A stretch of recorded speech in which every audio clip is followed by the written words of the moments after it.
Percent লোক অবরোধ কেন করলো? না ঠিক আছে, ওটা আমি বুঝবো। আচ্ছা ঠিক আছে, তাহলে আপনাকে বুঝিয়ে তাকে বলে যেতে হবে যে 3% লোক কেন অবরোধ করলো রাস্তা? আপনাকে কৈফিয়ত দেবো আমি? আপনি আপনাকে তাহলে রাস্তা অবরোধ করার অধিকার আমি কেন দিয়েছি? সেটা আমার কাজ আছে, সেটা আমার কাজ আছে।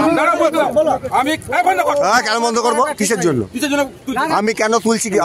আমাকে বন্ধ করা হচ্ছে? তুমি ডাকো, এইবার আমাকে বলছে বন্ধ করো। 2-3 বার ধরে কাগজ দিয়েছি। মেমারি দেবীপুরের জিটি রোড অবরোধ করে বিক্ষোভ এবং সেই বিক্ষোভের খবর করতে গেলে সংবাদ মাধ্যমকে দেওয়া হলো ক্যামেরা বন্ধ করার হুমকি। এদিন শনিবার 12 জুলাই সকালে মেমারির দেবীপুর জিটি রোড মোড় সংলগ্ন এলাকায় একটি কারখানার সামনে জিটি রোডের পাশে নয়নজলি দখল করাকে নিয়ে স্থানীয় এক ব্যক্তির সাথে কারখানা কর্তৃপক্ষের শুরু হয় বচসা এবং পরবর্তী সময় কারখানা শ্রমিকেরা নয়নজলি দখল মুক্ত করতে জিটি রোড অবরোধ করে বিক্ষোভ দেখায়। অবরোধের জেরে বেশ কিছুক্ষণ স্তব্ধ হয়ে পড়ে জিটি রোডের উপর যান চলাচল।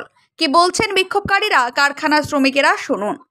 মহানন্দ মন্ডল মানে কি করেন? কি এই যে কারখানা মানে কাজ করেন নাকি? আচ্ছা, তো এই জায়গাটা কোথায়? তো একটু আগে দেখলাম যে জিটি রোডে অবরোধ হয়েছে, কি কারণে অবরোধ করেছিলেন আপনারা?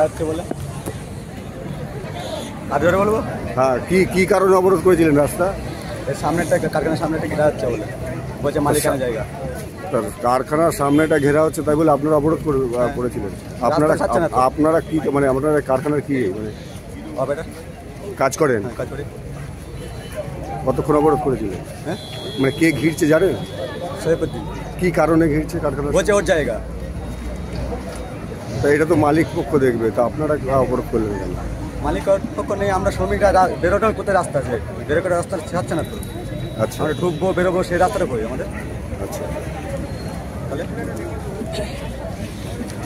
ঘটনার খবর পেয়ে ঘটনাস্থলে আসে মেমারি থানার পুলিশ এবং সেই সময় সংবাদ মাধ্যম খবর সংগ্রহ করতে গেলে সংবাদ মাধ্যমের প্রতিনিধিকে তুই তোকারি করে ক্যামেরা বন্ধ করার হুমকি দেওয়া হয়। কিন্তু কে এই ব্যক্তি যিনি সংবাদ মাধ্যমকে ক্যামেরা বন্ধ করার জন্য বলেন? জানা যায় ওই ব্যক্তির নাম নাকি সৈফুদ্দিন আলী খা, এলাকায় যিনি বাপিদা নামে পরিচিত। কি বলছেন তিনি শোনাবো। হ্যাঁ, আজকে দেখছি যে এই কারখানার সামনে আপনি ঘিরছেন, কি কারণে ঘিরছেন একটু বলতে পারবেন? কারণ মানে আমার এখানে 3233 দাগে জায়গা আছে, 1600 বস্তা কারখানার সামনেটা। আচ্ছা, পিডাব্লিউর জায়গা বাদে আমার জায়গা। মালিকদের কাছে গেলাম যে এই জায়গা আমার। আমি মালিকরা বললো যে এই কাগজ আপনাকে আনতে হবে, ওই কাগজ আনতে হবে। তখন আমি বললাম কি কাগজ আপনার চাই? বললো RS পর্চা চাই, আর CS পর্চা চাই, কারেন্ট সার্চিং চাই, এগুলো চাই আপনার, এগুলো আপনাকে দিতে হবে। আমি বললাম ঠিক আছে, যে পেপার জোগাড় করলাম। 2-3 বার আমিনকে নিয়ে ঘুরে আসার পরে পেপার জোগাড় করলাম। জোগাড় করে আমি একে গিয়ে বললাম ওই ম্যানেজারকে যে আপনি একটা কাজ করুন, এই পেপার আপনাকে দিয়ে গেলাম, আপনি ওনাকে দেবেন, আর 1 সপ্তাহ টাইম দিলাম। কি বলছে না বলছে আপনি জানাবেন, নেবে কি নেবে না, কি বলতেছে ওটা জেনে আমাকে জানাবেন। 1 সপ্তাহ হয়ে গেল, উনি 1 সপ্তাহ পর্যন্ত কোনো কথা বলেনি। যখন বলেনি তখন আমি আমার ছেলেদের নিয়ে এসে আর আমার ভাইপোদের নিয়ে এসে আমি বললাম একটা কাজ কর, তাহলে আমাদের জায়গাটা আমরা ঘিরে নিই। এইবার রাস্তা যাওয়ার মতো রাস্তা রেখে দিয়ে আমরা ঘিরে দিই। এবার মালিক এসে যা করবে তখন দেখা যায়, মালিকের সঙ্গে আলোচনা যা হবে। কিন্তু ভোলার বেটা ও এসে এখানে বড় বড় কথা বলে, তন্ময় আর ভোলা পাখড়া ভোলা দুজনে এসে বড় বড় কথা বলে রাস্তা অবরোধ করেছে। তুই রাস্তা অবরোধ করার অধিকার তোকে কে দিয়েছে? সেই জন্য আইনগতভাবে যেটুকু নেওয়ার আমি নেবো। এই পর্যন্ত আমার কথা শেষ। মালিকের সঙ্গে কথা হয়েছে? মালিকের সঙ্গে কথা হয়নি, ইসমাইল ভাইয়ের সঙ্গে মালিকের কথা হয়েছে। মালিকের সঙ্গে 2-3 বার আমি বসেছিলাম। কি মানে সিদ্ধান্ত কি হয়েছে? মালিক বললো এই পেপার নিয়ে আসতে, তখন ওই পেপার আমি জোগাড় করতে পারিনি। তারপরে পেপারগুলো জোগাড় করে নিয়েছে, কারখানার মালিককে মানে ম্যানেজারকে দিয়েছি যে আপনার বাবুকে জানাবেন, আপনার বাবু জেনে আমাকে যেন বলে কবে কি বসতে চাইছেন, জায়গা নেবে কি নেবে না সেটা যেন আমাকে বলে। কিন্তু ম্যানেজার দিয়েছে কিনা আমি জানি না, যার জন্য সময় পাইনি বলে আমি বাকিটা আমি এই জন্য আমার প্লাট দিয়ে আমি আমার জায়গা আমি ঘিরে নিচ্ছিলাম।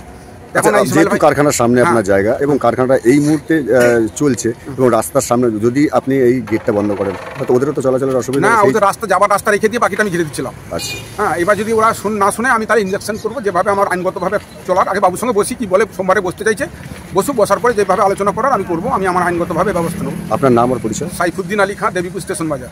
এর আগেও জিটি রোডের পাশে থাকা চাষযুক্ত জমির মালিকেরা নয়নজলি দখল করার অভিযোগ তোলেন এবং সেই সাইফুদ্দিন আলী খান সহ আরও বেশ কিছুদিনের মধ্যে বিরুদ্ধে এবং একাধিক লিখিত অভিযোগ করেছেন ব্লক, জেলা ও রাজ্য প্রশাসনেও। এমনকি মুখ্যমন্ত্রীর দপ্তরেও জানানো হয়েছিল বিষয়টি, কিন্তু এখনো পর্যন্ত কোনো পদক্ষেপই গ্রহণ করা হয়নি প্রশাসনের পক্ষ থেকে, এমনটাই জানাচ্ছেন এলাকার জমি মালিকেরা। তবে কি এর পেছনে অন্য কোনো প্রভাব রয়েছে, যার কারণে এখনো পর্যন্ত সংশ্লিষ্ট দপ্তর কোনো পদক্ষেপই গ্রহণ করছে না? উঠেছে নানান রকম প্রশ্ন। যদিও যাদের বিরুদ্ধে অভিযোগ তাদের দাবি তারা কোনো রকম নয়নজলি দখল করেনি, ওই জায়গা তাদের ব্যক্তিগত।